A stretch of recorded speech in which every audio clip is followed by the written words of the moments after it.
क्या केंद्र सरकार सिर्फ राजनीतिक मतभेदों के आधार पर किसी भी राज्य सरकार को बर्खास्त कर सकती है? साल 1989 एसआर बोमई बना भारत संघ मामला, जिसने संविधान के अनुच्छेद 356 के दायरे और सीमाओं पर एक ऐतिहासिक बहस को जन्म दिया। सितंबर 1988 में जनता दल के एक विधायक ने विधानसभा के 19 अन्य सदस्यों के साथ पार्टी छोड़ दी और बोमई सरकार से समर्थन वापस ले लिया। इसके चलते राज्यपाल ने बिना किसी फ्लोर टेस्ट के सीधे केंद्र को रिपोर्ट भेज दी और केंद्र ने उसी रिपोर्ट के आधार पर अनुच्छेद 356 के तहत राज्य में राष्ट्रपति शासन लागू कर दिया। केंद्र का यह कदम एक बड़ा सवाल बन गया। क्या किसी चुनी हुई सरकार का बहुमत राज्यपाल की रिपोर्ट से तय होगा या विधानसभा के फ्लोर पर?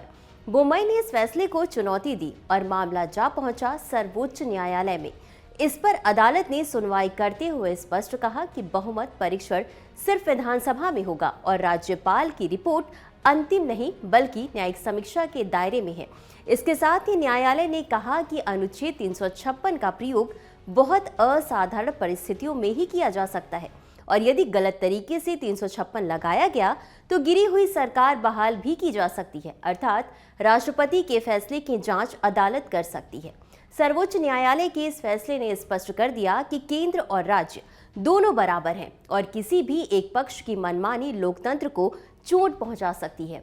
एसआर बोमई केस ने यह भी तय किया कि भारत का संघवाद केवल संरचनात्मक नहीं बल्कि सच्चे अर्थों में सहकारी और संतुलित होना चाहिए। यह टॉपिक यूपीएससी जीएस पेपर 2 भारतीय संविधान से जुड़ा हुआ है। और अब आपके लिए एक प्रश्न, अनुच्छेद 356 से जुड़े हुए प्रावधान भारतीय संविधान के किस भाग में दिए गए हैं?